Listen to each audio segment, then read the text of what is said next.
service that simplifies project creation and execution for our requesters. So I think this is a brief agenda for today's talk. And I think I can give the floor to our first presenter, Natasha. Yeah, hi everybody. Yeah, let me share the screen, just one moment.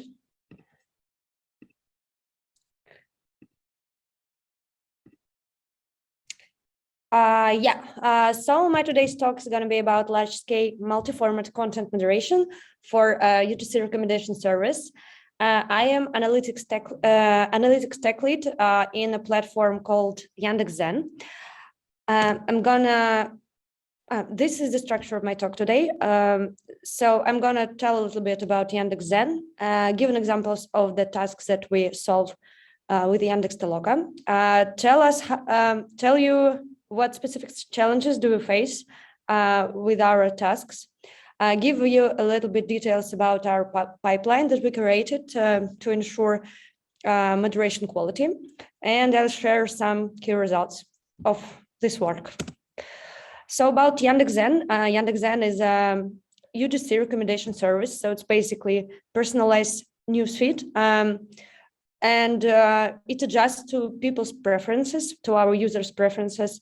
We show content from digital media, large media in Russia, and also a lot of UGC content, which users create on our platform. This is, of course, creates lots of risk. We have 20 million daily active users, and our authors, they just register in thousands daily, and they create tens of thousands, or sometimes more than 100,000 content pieces a day. It can be articles, it can be text articles, it can be videos, it can be some other formats like short text, tweet-like. Another important details is that we allow authors to earn money on our blog platform. So this additionally motivates them to get creative and stuff like this. So yeah, it's a lot of risks, and of course there is, since the content is user generated, it can violate our content policies. People can post spam, can post nudity, other sort of provocative and unsafe content for our users. And what we see in the data, that people engage more with this content, so we can't rely just on personalization to filter this content. We have to moderate them and actually do this pretty fast. Bad actors also are highly motivated to create this type of content because it allows them to make money, and it cheats the algorithm. So yeah, we have content restrictions, content policies. There's lots of them. There are about 10 projects for articles and videos and 4 projects for comments. They filter different types of content violations like clickbait, hate speech, untrusted medical advice, spam, adult content, and stuff like this. The number of tasks that we have to label each day is tens of thousands in each project. So that's how typical task looks. Sorry, this is in Russian. If there is a non-Russian speakers here. Most of our projects are classification tasks. Sometimes we have only 2 labels that you have to put on a task. Sometimes there is more. For example, some sort of content policies, we assume that they have different gradations. For example, with hate speech, we have extreme hate speech, we have insults, we have toxic content, and we conceptualize this as different gradations of the same violation. So yeah, sometimes you have to choose between multiple labels. We use Toloka labels in lots of different ways.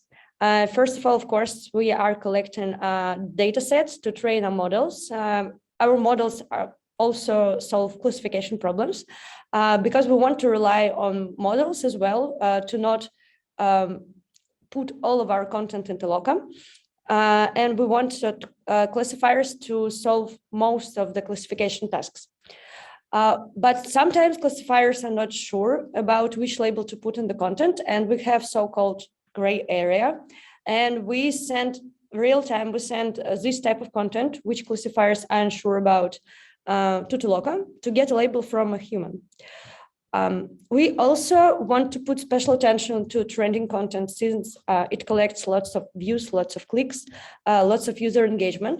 We moderate the top of our trending content using Toloka as well. And we also find it very useful to calculate some metrics for our system. For example, we want to know how much of the spam content do we show on a daily basis to see the state of our system, to see if there is any problem in content moderation. Here on the right, you can see the example of such metric.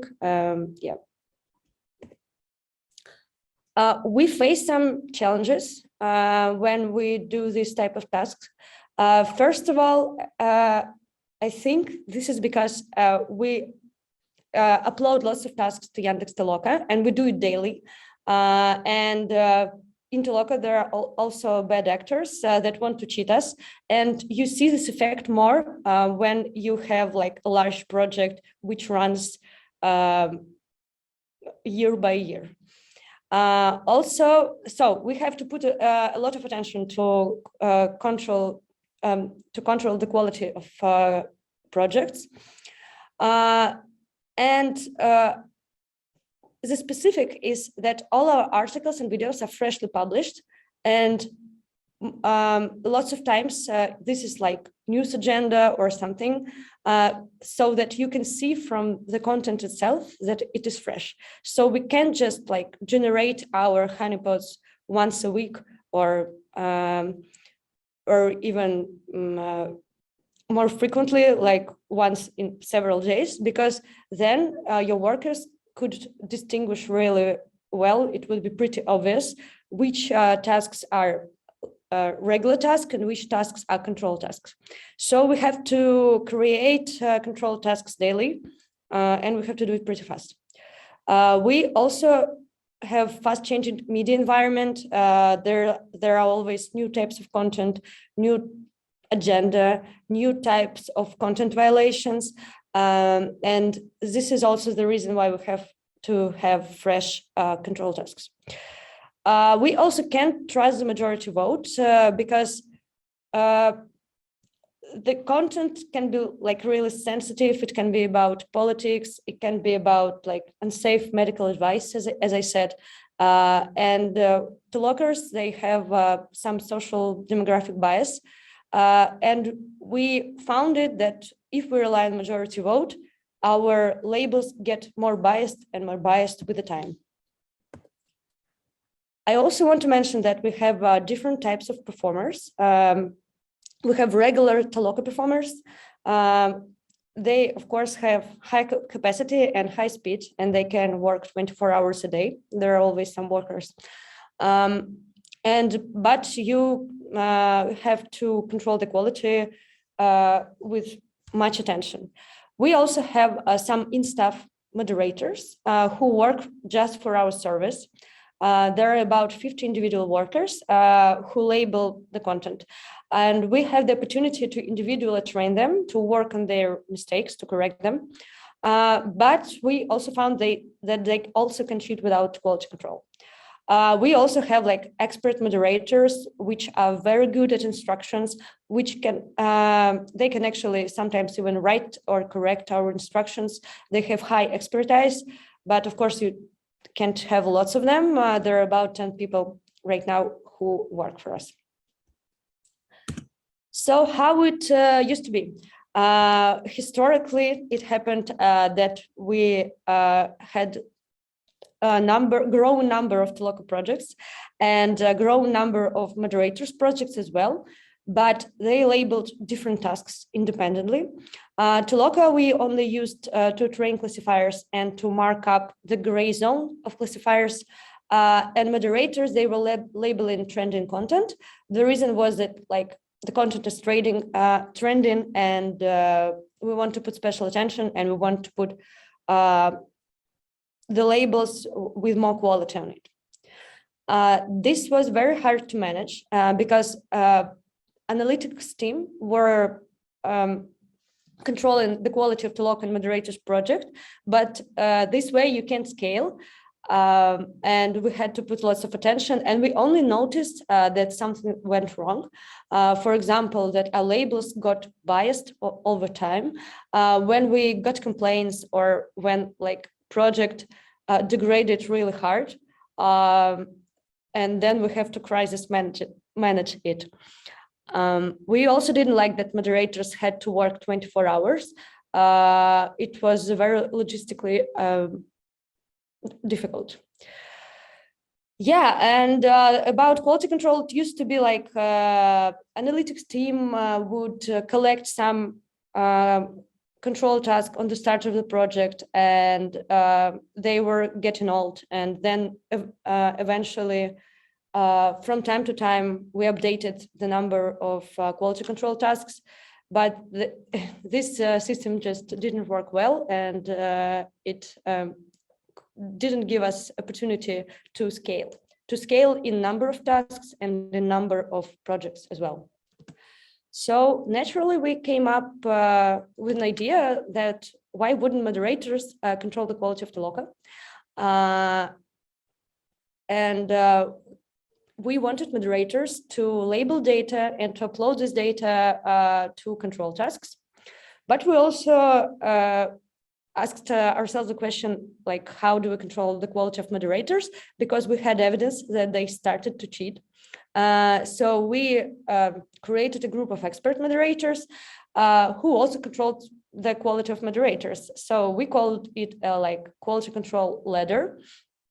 And it allowed us to scale in number of projects and a number of tasks. And what we got a transparency and quality control for every step. And we didn't need a 24-hour moderator shift anymore. And I'm going to elaborate on each step of the quality control because it have different details. So the first step is classifiers and Toloka pair. As I said, we collect training data and we mark up gray area.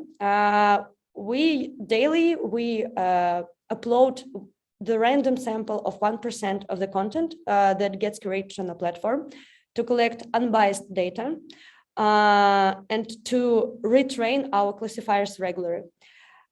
We also use Toloka to measure the quality of classifiers.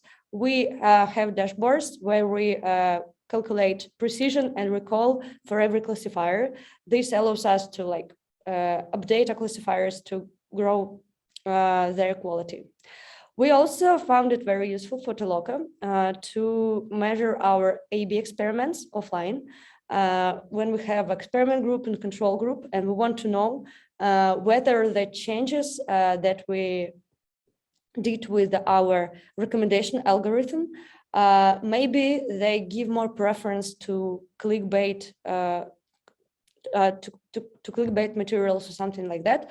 And we use Toloka to calculate metrics for experiments. Next step, and it has a little bit of different details, is how moderators control the quality of Toloka. So we also measure the actual quality of the labels that we get from Toloka, not just the quality of how performers answer to our control tasks, but the actual quality of the labels that we get. We sample them, we send them to moderators, and then we can calculate the accuracy of each Toloka project. And these labels that we get from moderators, we upload them daily to our control tasks. Not actually daily, but throughout the day, every hour, we generate some samples from moderator to put labels on. That way, we have always fresh control tasks with changing agenda and stuff like this. Also, we update our exams regularly to make life harder for Toloka cheaters, so that our exam is not the same for like a year or something. I think we update our exams on a weekly basis. So yeah, we just collect the labels that we get from moderators and upload them to examples. We also collect moderators' labels to create as well offline metrics of the quality of our newsfeed. And we trust these metrics a little bit more, but we can't collect as many labels as we get from Toloka, obviously. So here are examples of the transparency that we got about our Toloka projects. Lines are different Toloka projects, and this was dates when we started this quality control ladder. What we can see is for some projects, for example, as you can see on this green line or on this yellow line below, just implementing this infrastructure got us the boost of the quality automatically. But I think the more important thing is that we see the difference in quality in different projects, and we can say which projects perform not that well, and we can put special attention to them. We can monitor its current state. Sometimes there is problem with instructions, sometimes there's problem with control tasks. I think the main value is transparency, and this allows us to decide which project we should give special attention right now. Yeah, so the next step of the ladder, the final step, is how we control moderators by expert moderators, and we did some stuff differently. First of all, we don't have daily labels from expert moderators because there are not lots of them. So this way we have a problem that we can't daily generate control tasks for moderators because moderators have high expertise, and they would see that some tasks are old, some tasks are new, as well as Tolokers. And that would make obvious which tasks are honeypots. Honeypots, that's how I call control tasks. So we decided to do it a little bit differently. Every day we create a small sample of tasks. Actually, it's a separate pool that we upload to moderators, and we label them with by all moderators at once. This way we have high overlap. For every task in this pool, all moderators put some label on it. And then once a week, expert moderators, they label these pools as well. And this way, one label of expert moderators allow us to get accuracy for all moderators that worked on this project this week. We found it very convenient, and this was critical for us because we want to get the accuracy, not just of the project, but also for every moderator to know who is cheating, who is having some troubles with getting instructions, and so that we would be able to analyze their mistakes and to work with them more closely than we do with regular Tolokers. Yeah, here is the example of the accuracy that we get for every performer. We also implemented sophisticated infrastructure on our backend. It basically has three main goals. First of all, we want our pool sizes to be not that big, because otherwise, if you have big pool sizes, you have to wait for the pool to be marked up before you get labels. We also want to have some flexibility about prioritization of our tasks, because since we use Toloka in a number of different ways, some of the content that we upload, it is crucial for us to get a label as soon as possible. Sometimes when we, for example, want to evaluate an A/B experiment, it's not that crucial. We can wait up to a week. and we want to prioritize different pools in different way.